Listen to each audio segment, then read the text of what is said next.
Corona का लगातार बढ़ता आंकड़ा। पूर्व दिल्ली के डॉक्टर्स ने कहा कोरोना पाबंदियां लगाना जरूरी नहीं, लोग बरतें एहतियात और नियमों का करें सख्ती से पालन।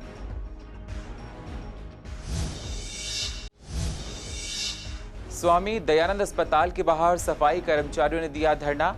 170 सफाई कर्मचारियों को निकाला गया था नौकरी से। अस्पताल प्रशासन, बीजेपी और मेयर के खिलाफ की जमकर नारेबाजी। सीएनजी की कीमतों को लेकर ऑटो चालकों और कैब ड्राइवर्स ने की हड़ताल। आनंद विहार पर यात्रियों को हो रही हैं तमाम दिक्कतें, सवारियों को नहीं मिल रहे हैं ऑटो।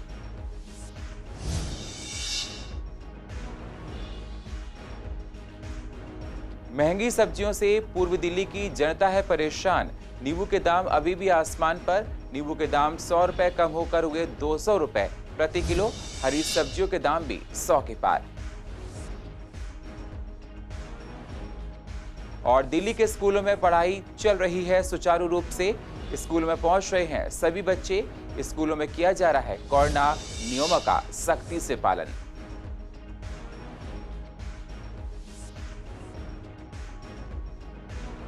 नमस्कार, स्वागत है आप सभी का सीसीएन में। मैं हूं आपके साथ सुनील चौहान और आप देख रहे हैं पूर्व दिल्ली खास। अब होते हैं रूबरू पूर्व दिल्ली की अहम खबरों के साथ।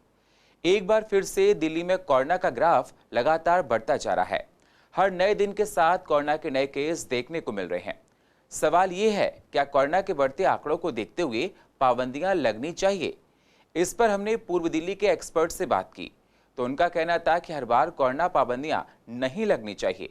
केवल एक ही समाधान नहीं है। कोरोना पर काबू पाने के लिए लोग वैक्सीनेशन ज्यादा से ज्यादा कराएं और कोरोना नियमों का सख्ती से पालन करें। देखिए, ऐसा है कि केसेस लगातार बढ़ रहे हैं। उसकी एक और वजह भी है कि जांचें फिर से शुरू हो गई है। बीच में जांचें भी काफ़ी कम हो गई थी, कुछ हज़ारों में हो रही थी, यानी कि 1000-2000 जांचें पर डे हो रही थी। अब जांचें फिर से हो गई है 30,000 40,000। एक चीज़ तो ये है। दूसरी चीज़ है कि डेफिनेटली वेव चेंज होने वाला है। हम काफ़ी बार प्रिडिक्ट करके भी बता चुके हैं कि जून जुलाई अगस्त में एक वेव और आएगी, म्यूटेशन ऑफ द वायरस होगा और फिर से आएगी। तो इस चीज़ में पाबंदी बढ़ाने से ज़्यादा ज़रूरी है संयम रखना, यानी कि वही मार्केट जितना ज़रूरी उतना चाहिए। ऑप्शनल रखा गया है मास्क, लेकिन पहन के ज़रूर रखिए। डीडीएमए की एक मीटिंग भी है 20 तारीख को, उसमें भी इसके बारे में डिसीजन लिया जाएगा। हर बार लॉकडाउन लगाना या संयम लगाना या सारी चीज़ें इस तरह से करना ही ज़रूरी नहीं है। हम अपने आप में भी जो करेंगे उस चीज़ से भी काफ़ी फ़र्क रहेगा। केसेस में लगातार वृद्धि हो रही है। 3 दिन पहले 300 के ऊपर केस थे, फिर 400 कुछ केस आए, कल 517 केस थे। ऐसे में ये इंडिकेट कर रहा है कि कोविड बढ़ता जा रहा है। अब जो कोविड का जो अब वेरिएंट आ रहा है वो भी XE वेरिएंट या डेल्मिक्रॉन करके जो वेरिएंट है, क्योंकि हम नहीं जानते कि उसकी क्या सीवियरिटी है, क्या उसका प्रकोप रहने वाला है। लेकिन एक अच्छी चीज़ ये है क्योंकि वैक्सीनेशन अधिकतर लोगों का हो चुका है और 12 साल से ऊपर के बालकों का भी वैक्सीनेशन हुआ है। इसमें दिक्कत है कि पीडियाट्रिक एज ग्रुप जो 12 साल से कम के बच्चे हैं, तो गवर्नमेंट ने, दिल्ली सरकार ने वैसे तो सारी पाबंदियां लगभग हटा दी थी और मास्क भी स्वैच्छिक कर दिया था, लेकिन मुझे लगता है कि अपनी स्वास्थ्य के खुद ध्यान रखते हुए सभी लोगों को मास्क का उपयोग और जो कोविड के शारीरिक दूरी के प्रोटोकॉल्स हैं उनको फॉलो करना चाहिए। अदरवाइज़ इन्फेक्शन होने के बाद जो बच्चे इम्यूनो कॉम्प्रोमाइज्ड हैं या जिन्हें कोई बीमारियां हैं उनके लिए ये ज़्यादा घातक होगा। तो मुझे लगता है कि सरकार के लेवल पे भी जो सार्वजनिक स्थान है उन पर कोविड को लेके पाबंदियाँ ज़रूर लगा देनी चाहिए। पूर्व दिल्ली में स्वामी दयानंद अस्पताल के बाहर सफाई कर्मचारियों ने विशाल धरना प्रदर्शन किया। सफाई कर्मचारियों ने कमिश्नर, मेयर और बीजेपी के खिलाफ हाय हाय के नारे लगाए। दरअसल स्वामी दयानंद अस्पताल के 170 कर्मचारियों को नौकरी से निकाल दिया गया। कर्मचारियों ने अपनी नाराजगी जाहिर करते हुए धरना दिया। महिलाओं ने अपने छोटे छोटे बच्चों को हाथ में लेकर सड़क पर बैठकर प्रदर्शन किया। कुछ महिलाएं कड़ी धूप में बैठकर बेहोश भी हो गईं। प्रदर्शनकारी नारेबाजी करते हुए मेडिकल सुप्रिंटेंडेंट रजनी खेड़वाल के कार्यालय तक पहुंच गए। गेट पर सिक्योरिटी ने बैरिकेडिंग को तोड़ते हुए सीधे एमएस ऑफिस के बाहर जमकर नारेबाजी की और एमएस की अर्थी बनाकर प्रदर्शन किया। साथ ही पूर्व दिल्ली नगर निगम के मेयर श्याम सुंदर अग्रवाल के खिलाफ व कमिश्नर के खिलाफ गलत तरीके से जमकर नारेबाजी की है। कि 170 कर्मचारियों को उनके कार्य से निकाल दिया गया है बगैर किसी नोटिस के। ये लेबर लॉ के खिलाफ है और ठेकेदारी हटाओ राष्ट्रीय संयुक्त मोर्चा इनकी लड़ाई लड़ रहा है। अभी हमारी बैठक जो है मेडिकल सुपरिटेंडेंट से हुई, अस्पताल परिसर में हम यहाँ मौजूद हैं। जैसा कि एमएस ने बताया, एमएस का कोई इसमें मामला ऐसा नहीं है कि उसने इन कर्मचारियों को हटाया, लेकिन मैं निंदा करता हूँ भारतीय जनता पार्टी की, मैं निंदा करता हूँ पूर्वी दिल्ली के मेयर श्याम सुंदर अग्रवाल की, कि उन्होंने जिस प्रकार से इन दलित कर्मचारियों को इनका शोषण किया है। हम उनकी इस नीति के खिलाफ प्रदर्शन कर रहे हैं और बुधवार को 9 बजे हम उनके घर का घेराव करेंगे। मैडम ने बता दिया यहाँ पे जो यहाँ के मेयर हैं और जो कमिश्नर हैं उनकी चालबाजी है सारी की सारी। वो कहते हैं कि हमें 170 लोगों को वैसे पैसे देना पड़ रहा है तो वो कम हो जाएगा, हमारा बजट बढ़ जाएगा। यानी खाली अपना बजट बढ़ाने के लिए, घटाने के लिए जो हमारे कर्मियों के पेट पे लात मार दी, ये कहाँ का न्याय है? जो भी हुआ है इनके साथ अन्याय हुआ है, ये मैं मानती हूँ कि एकदम बिना प्रायर नोटिस को उनकी सर्विसेज को टर्मिनेट कर दिया गया, लेकिन इसमें मेरा कोई रोल नहीं है। और हमने तो लिख के दे दिया है हायर अथॉरिटीज़ के कि हॉस्पिटल के लिए ट्रेंड सफाई वर्कर चाहिए, दे वर प्रॉपर्ली ट्रेंड। सीएनजी की कीमतों को लेकर पूर्व दिल्ली के कई इलाकों में ऑटो चालकों और कैब ड्राइवर्स ने आज हड़ताल की। बढ़ते दामों ने ऑटो चालकों और कैब ड्राइवर्स की मुसीबतों को बढ़ा दिया है। हर रोज बढ़ते दामों से घर का बजट भी बिगड़ रहा है। हमारी संवाददाता सोनिया शर्मा ने आनंद विहार रेलवे स्टेशन पर जाकर जायजा लिया तो ड्राइवर्स का कहना था कि 2 दिन की इस हड़ताल से उम्मीद है कि सीएनजी के दामों में कमी आएगी। साथ ही हड़ताल से आने जाने वाले यात्रियों को काफी दिक्कतें उठानी पड़ रही हैं। सवारियों को काफी देर तक इंतजार करना पड़ रहा है।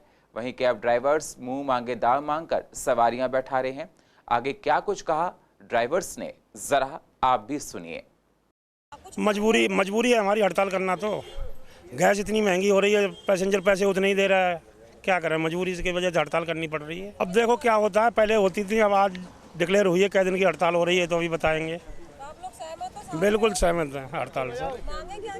मांगे यही है, जो हमारे चालान इतने महंगे हो रहे हैं, जो 500 का चालान था आज वो 5000 का, 10,000 से नीचे चालान नहीं है।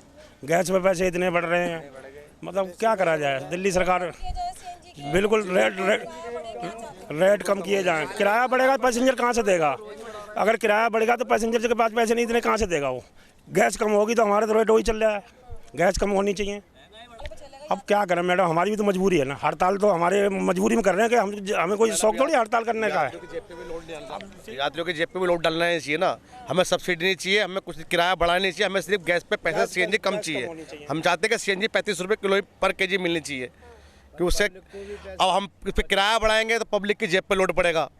ये हमारा केजरीवाल से सिर्फ यही है, हमारे केजरीवाल जैसे कि हमारी गैस पे जो हमें पहले थी उसी हमें कीमत गैस की चाहिए 35 रुपये पर केजी। हाँ, आज 70 रुपये गैस देना है, हमें 35 रुपये गैस चाहिए।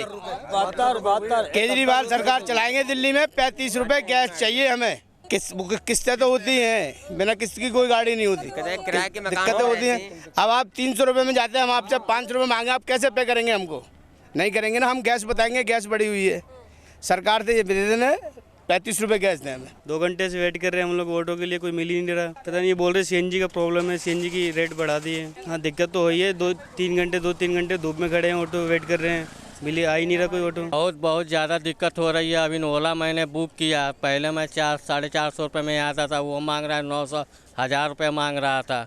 कल इससे कम में जाएंगे नहीं भैया। गैस की कल एक बैग कैसे रेट, कल भैया पीछे से गैस का वो प्रॉब्लम चल रहा है तो इसका रेट बढ़ा लें, तो हम लोग क्या कर सकते हैं इसमें? हम लोग भी तो रेट बढ़ाएंगे ही बढ़ाएंगे। तो फिर वो नहीं माना तो फिर जाके 1000 रुपये दे के यहाँ पहुँचाऊँ। पेट्रोल डीजल हो, सीएनजी हो, पीएनजी हो या सब्जियों के दाम, सभी के रेट्स आसमान छू रहे हैं। ऐसे में आम जनता की जेब खाली होती जा रही है। तेज धूप ने लोगों को नींबू पानी पीने को मजबूर कर दिया है, लेकिन नींबू के दाम थोड़े कम हुए हैं, लेकिन अभी भी मिडिल क्लास के लिए काफी ज्यादा हैं। नींबू पहले 300 रुपए किलो बिक रहा था, लेकिन अब थोड़ी गिरावट के साथ 200 रुपए किलो पर पहुंच गया है और हरी सब्जियों के दाम 100 के पार पहुंच गए हैं। ऐसे में जनता क्या खाएगी और कैसे राहत मिलेगी इतनी महंगाई से? मैं इस तरीके से देख रहा हूँ, इस बार शायद या तो खेती कम हुई है, फसल जिसे कह सकते हैं हम कम हुई है, और दूसरी बात ये जब जिस चीज़ की फसल कम हो जाती है और उसकी डिमांड ज़्यादा हो जाती है, और ख़ास करके गर्मी का इस टाइम सीज़न है, गर्मी में तो नींबू चाहिए, शिकंजी वगैरह के लिए, हर चीज़ में नींबू की ज़रूरत पड़ जाती है। तो यही कारण है, देखो सब्जी का यही कारण है, गर्मी के अंदर खास करके सब्जियों की फसल इतनी होती नहीं है, फसल मारी जाती है, ज़्यादातर सब्जियां सूख जाती हैं, हरी सब्जियां सूख जाती है। इसी कारण से जब कम चीज़ें आएंगी, कम फसल आएंगी तो उसका रेट बढ़ेगा। मैं तो इतना कहना चाहूँगा, हमारे जो दिल्ली सरकार है या केंद्र सरकार है, ये महंगाई पर कंट्रोल करवाए और जितना सब्जी कम रेट से बिकेगी उतना ही आदमी स्वस्थ रहेगा, ज़्यादा खाएगा। तो महंगाई कम होनी चाहिए। घर वालों को दिक्कत ज़्यादा होती है, जो और गृहिणी है जैसे घर के अंदर, उनको ज़्यादा दिक्कत होती है क्योंकि खर्चा तो उन्हीं को देते हैं हम सब चलाने के लिए, तो उनके लिए ज़्यादा दिक्कत है। और महंगाई तो आपको पता बढ़ ही रही है, पता यूक्रेन में झगड़े वगड़े हो रहे हैं तो इसकी वजह से भी कुछ ऐसा काफ़ी फर्क पड़ गया। दिल्ली में 2 सालों के बाद स्कूल खुले, जिससे स्कूलों की रौनक वापस लौट आई है। बच्चों को भी ऑनलाइन पढ़ाई से छुटकारा मिला है। बच्चों की ऑफलाइन पढ़ाई पटरी पर आनी शुरू हुई थी, लेकिन फिर से कोरोना ने अपना कहर बरपाना शुरू कर दिया। जैसे कि आप सभी जानते हैं कि दिल्ली में कोविड के केस लगातार बढ़ते जा रहे हैं। ऐसे में स्कूलों में आने वाले बच्चों के लिए खतरा बढ़ने लगा है। वहीं टीचर्स का कहना है कि बच्चों के हौसले इस कदर बुलंद है कि क्लासेस में सभी बच्चे आ रहे हैं, स्कूल में पूरी अटेंडेंस लग रही है, कोरोना नियमों का भी पूरी तरीके से पालन किया जा रहा है। अभी तक तो ऐसा कुछ देखने में नहीं आया कि बच्चों के दिमाग में कोई ऐसी बात हो या कोई डर हो पेरेंट्स के दिमाग में। और अपनी सेफ्टी हमने ज़रूर हम सख्ती और ज़्यादा बढ़ा दी है कि हम सेफ्टी के पॉइंट ऑफ व्यू से देखा जाए तो जो भी हमारी पेंडेमिक की जो भी फैसिलिटीज़ थी जो हम दे रहे थे पहले भी, और उसको बढ़ा दिया और एक एक बच्चे पे नज़र रखी जा रही है कि सैनिटाइजेशन भी हो, ग्लव्स भी पहने और उसमें जो भी केयर कर सकते हैं वो कर सकें। जहाँ तक अटेंडेंस की बात है, एहतियात हम पूरा बरत ही रहे हैं शुरू से ही, उसमें कोई ढील नहीं दी है हमने। जैसे पहले करते थे, उनका थर्मल चेकिंग है, सैनिटाइज़र लगा हुआ है, बाहर से वो सैनिटाइज़र हाथ पकड़ के आते हैं। वो सारी क्लास में भी वही स्थिति है, एक डेस्क पे एक ही बच्चा बैठता है। लेकिन इस समय हमारे 9th और 11th के जो हैं वो एनुअल एग्ज़ाम्स हैं, तो उसमें तो सारे बच्चे आ ही रहे हैं। और जो छोटी क्लास हैं वो भी हैं, 12th भी कुछ आ रहे हैं। अब उनका जो बोर्ड का एग्ज़ाम है 10th का आ रहा है। तो एक तरह से देखें, जो बाकी छठी के बच्चे हैं, जो नया एडमिशन है वो भी आ रहे हैं, उत्साहित है काफ़ी समय बाद है। तो अटेंडेंस में कोई कमी किसी तरह की नहीं आई। हाँ, वैसे तो लगता है, बट जैसे हम स्कूल आए तो प्रोटोकॉल्स वगैरह मतलब करें और प्रिकॉशंस हम ले रहे हैं। मास्क हमारा लगा रहता है तो और सैनिटाइज़ करते रहता है, तो इस वजह से अभी कोई डर नहीं है। हाँ, अलर्ट तो बहुत हुए। पहले लोगों को मेडिकल इतनी वो चीज़ें नहीं पता थी, बट जब से क्वारंटीन हुआ तब लोगों को पता हुआ कि कितनी हेल्थ ज़रूरी है हमारे लिए। हम डर तो नहीं लगता, हम सारे मास्क पहन के रहते तो कोई दिक्कत नहीं ऐसी। हम पढ़ता तो है ही। अब ऑनलाइन क्लास जैसे हो जाएंगे, अगर स्कूल बंद हो गए तो फिर मैं ऑनलाइन क्लास में इतनी कोई स्टडी नहीं होती, बच्चे मैम नहीं करते, मैम ऑनलाइन क्लास में स्टडी होती है। नहीं, स्कूल बिल्कुल सेफ़ है तो डर नहीं लगता क्योंकि सारी फैसिलिटीज़ स्कूल प्रोवाइड कराते हैं, सैनिटाइजेशन, मास्क भी, सब social distancing, everything is clear. So पढ़ाई पे इफेक्ट पड़ेगा ऑब्वियसली, मतलब ऑनलाइन क्लासेस में इतने क्लियरली हम नहीं पढ़ पाते हैं, बट ऑफलाइन में तो बेटर है क्योंकि हमारे यहाँ सारी फैसिलिटीज़ है, तो ऑफलाइन में तो बेटर है। पूर्व दिल्ली के प्रीत विहार इलाके में RW ने मीटिंग की, जिसमें स्थानीय लोगों ने अपनी अपनी समस्याएं रखी। स्थानीय लोगों ने कहा कि इलाके की सड़कें टूटी हुई हैं, कूड़ा नहीं उठाया जाता है, जिसकी वजह से इलाके में गंदगी फैली रहती है। गंदे पानी की समस्या अक्सर देखी जाती है और पार्कों का रखरखाव भी सही तरीके से नहीं किया जाता है और पार्कों के अंदर हाई मास्क लाइट नहीं लगी है। वहीं इलाके के SHO को इस बारे में जानकारी दी गई। इस मीटिंग में RW के तमाम अधिकारी, इलाके के एडिशनल SHO गुरमीत सिंह शामिल हुए। वहीं प्रीत विहार RW के प्रेसिडेंट गुलफाम का कहना है कि इलाके की निगम पार्षद इलाके में रहती है, लेकिन फिर भी हमारी समस्याओं का समाधान नहीं हो पा रहा है और न ही कोई सुनवाई हो पा रही है। हमारे ना काफ़ी सारे सिविक इश्यूज़ हैं जो बहुत लंबे समय से अनअटेंडेड हैं और बजाय जैसे कुछ जैसे बोलते हैं ना छोटा मोटा टोकनिज़म करने के, जैसे ये आप देखेंगे अगर हमारे राइट साइड पे तो एक कुछ बना दिया, उसके ऊपर कुछ पत्ते वत्ते लगा दिए। This is not development, but ये चीज़ों को डेवलपमेंट शोकेस किया जाता है। उसके अलावा अगर हम आपको अभी दिखाएंगे, जो हमारी बैक लेन्स है वहाँ पे जो सीवर्स की ओवरफ्लोइंग हो रही है उसको अटेंड नहीं किया जा रहा। जो बैक लेन्स हैं वो तो बिल्कुल टोटली इग्नोर्ड हैं, कोई काम नहीं किया गया उन पे और लगभग हर रेजिडेंट बैक लेन की जो हालत है उससे परेशान है। अलावा जो हमारी ये बैक लेन है, सर्विस लेन है, अभी ये देखेंगे जो पार्क के साथ साथ सर्विस लेन है वो टोटल डैमेज है।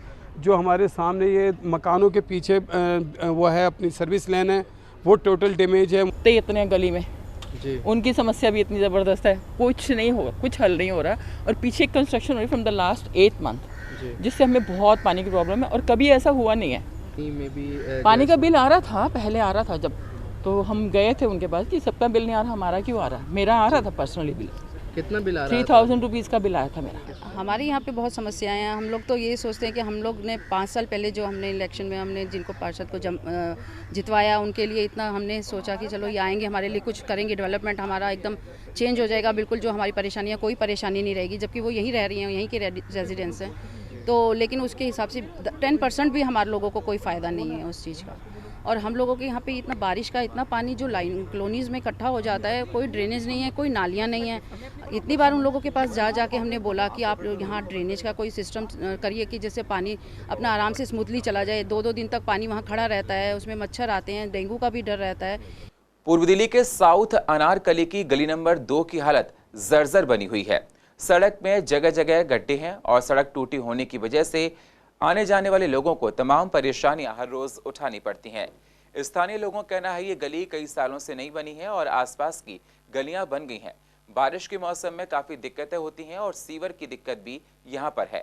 वहीं स्थानीय विधायक SK बग्गा से हमारी संवाददाता ने बात की तो उन्होंने जल्द से जल्द काम करने की बात कही और का फंड आने की बात कही और का ये गली भी जल्द ही बनेगी। मैम, ये साउथ अनारकली गली नंबर 2 है।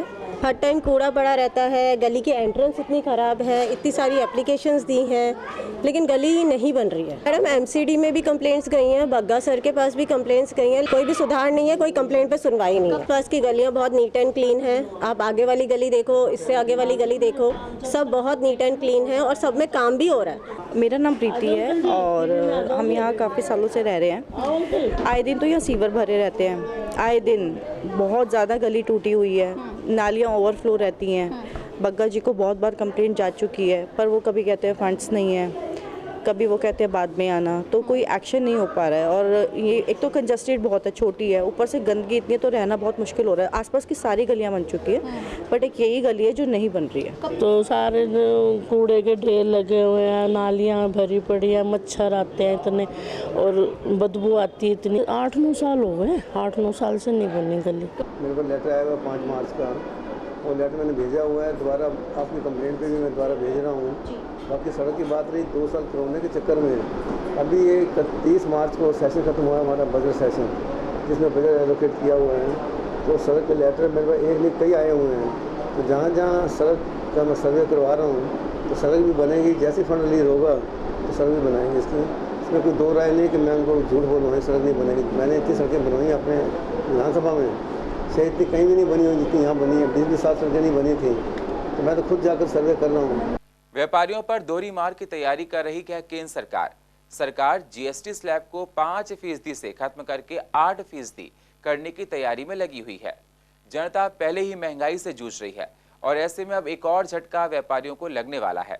इस पर व्यापारियों ने कहा कि व्यापारियों पर दोहरी मार पड़ती है। अभी व्यापार ठीक से चलना शुरू हुआ था तो फिर से कोरोना का साया मंडराने लगा है। ऐसे में GST में बदलाव फिलहाल अच्छा नहीं है, क्योंकि ये साफ नहीं है कि किस तरह कैटेगरी के मुताबिक GST पर फीसदी तय होगी। देखिए, जहाँ तक बात अगर हम GST की करें तो अगर सिर्फ कलेक्शन बढ़ाने के लिए बढ़ाया जा रहा है या कम किया जा रहा है तो उसका कोई बेनिफिट नहीं मिलेगा। बल्कि GST की जगह फर्स्ट पॉइंट पर अगर टैक्स लग जाए और इस तरीके का कोई सिस्टम हमारी दिल्ली सरकार या सेंट्रल गवर्नमेंट कर दे तो मैं समझता हूँ बहुत बेटर है, क्योंकि उससे चोरी चकारी भी कम होगी और फर्स्ट पॉइंट के ऊपर जो टैक्स लगेगा वो आखिर तक कस्टमर भी उसको पे करेगा।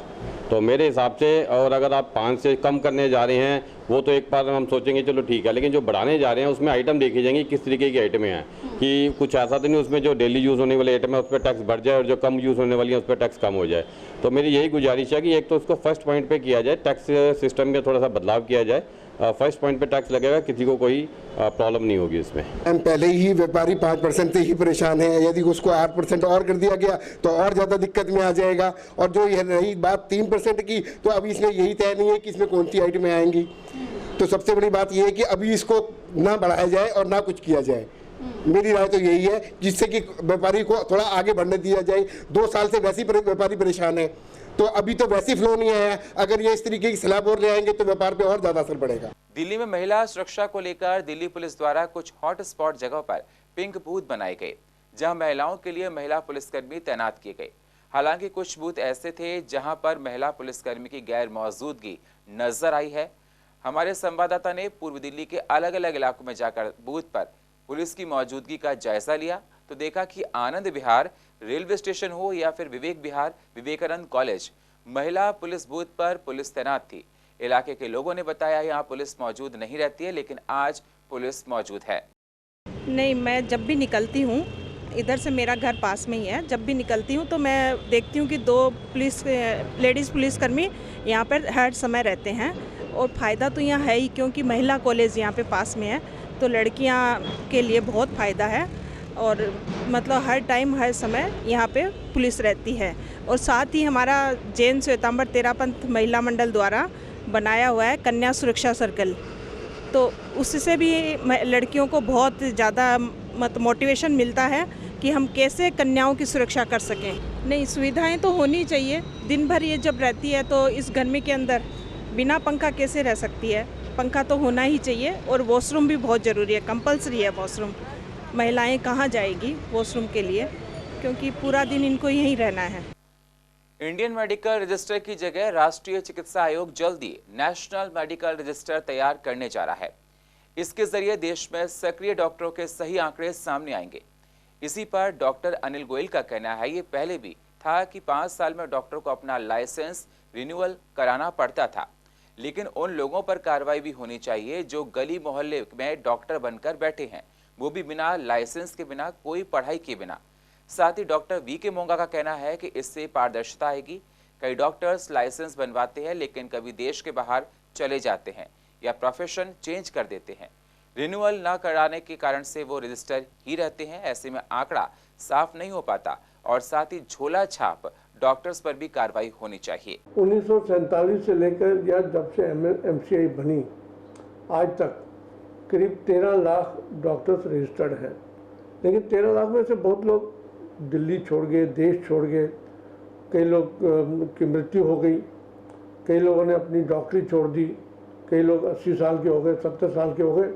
तो उस नाते जो ये डाटा है NMC का बड़ा इनएक्यूरेट डाटा है, तो इसलिए अप टू डेट करने के लिए, उसमें एक्यूरेसी लाने के लिए ये अगर NMC सोच रही है कि हर 5 साल बाद ये भी नवीनीकरण करेंगे या इसका कोई प्रावधान करेंगे, मुझे लगता है उसको खुद नवीनीकरण करने से बदले उनको स्टेट्स का डाटा उठाकर उसको रिवाइज करते रहना चाहिए समय समय पर। आपने ठीक कहा कि कई डॉक्टर ऐसे भी हैं जो कहीं भी क्वालिफाइड नहीं है, कंपाउंडर्स हैं या बंगाली डॉक्टर्स हैं या गलियों सड़कों पे बैठ के दवाइयाँ बांट रहे हैं। उनके ऊपर डेफिनेटली अंकुश लगना चाहिए, उनके ऊपर लगाम लगनी चाहिए और इनके ऊपर प्रॉपर एक्शन भी होना चाहिए। और तभी सफलता NMC की रजिस्ट्रेशन की है कि अगर वो भी काम इसके बाद हो सके तो। नवीनीकरण तो हर 5 साल बाद स्टेट मेडिकल रजिस्टर में करना ही करना पड़ता है आपको, वो तो प्रक्रिया बिल्कुल ट्रांसपेरेंट है ही है। ये देखिए, जैसे जिसको भी बाहर जाना है, कोई नौकरी करना है, तो वो स्टेट मेडिकल रजिस्टर में उसको इन्फॉर्म करना होता है, वो उसको लेना पड़ता है NOC उससे, जिससे कि उस स्टेट मेडिकल रजिस्टर को पता रहता है कि भाई ये हमारा रजिस्टर्ड डॉक्टर बाहर गया है, पहली बात। दूसरा बात आपने कहा कि जैसे कि कोई भी एलोपैथिक डॉक्टर होगा वो उस स्टेट में प्रैक्टिस नहीं कर सकता जब तक कि उसका स्टेट मेडिकल रजिस्ट्रेशन नहीं हो। इसकी एक एंटी क्वैकरी सेल है मिनिस्ट्री ऑफ हेल्थ दिल्ली सरकार के, और हर स्टेट में भी है। तो उनका ये ड्यूटी है कि पुलिस के साथ मिलकर उनको रेड करें, वो दुकानें बंद कराएं। उनको हम लोग नीम हकीम खतराए जान कहते हैं। वो लोगों की जान से खिलवाड़ करते हैं, क्योंकि जैसे किसी ने कहीं कंपाउंडरी कर ली, किसी ने कहीं किसी डॉक्टर के यहाँ काम कर लिया, ऐसे छोटा मोटा उसने दवाई देना, बुखार की केरोसिन देना, ऐसा सीख लिया, लेकिन ना तो उसको उस बीमारी का जड़ पता, उसका कारण पता, ना उसकी जांच पता, तो वो खतरा है जनता के लिए। ऐसे के लिए दिल्ली सरकार या कोई भी स्टेट गवर्नमेंट के मिनिस्ट्री ऑफ हेल्थ की सेल्स है, वो उन पर एक्शन लेती है और लेना चाहिए। पूर्व दिल्ली के शास्त्री पार्क में बीजेपी ने स्थापना दिवस पर सेवा सप्ताह कार्यक्रम मनाया, जिसमें सेवा सप्ताह के अंतिम दिन वार्ड शास्त्री पार्क 25E के स्वच्छता कर्मचारियों को सम्मानित किया गया। कर्मचारियों को माला पहनाई गई और उन्हें उपहार भी दिए गए। निगम पार्षद रोमेश चंद्र गुप्ता और स्थानीय जनता और बीजेपी के कार्यकर्ताओं ने गली गली घूमकर और लाउड स्पीकर से लोगों से निवेदन किया कि अपने घर और फैक्ट्री में डस्टबिन का प्रयोग करें और जब MCD की गाड़ी कूड़ा लेने आए तभी कूड़ा उस गाड़ी में डालें और पूर्व दिल्ली की अधिक जानकारी के लिए आप YouTube पर जाकर CCN लाइव को सब्सक्राइब करें और फ्रेश अपडेट लेते रहें। और फिलहाल पूर्व दिल्ली खास में इतना ही। बाकी खबरों के लिए आप बने रहिए CCN के साथ। तब तक के लिए नमस्कार।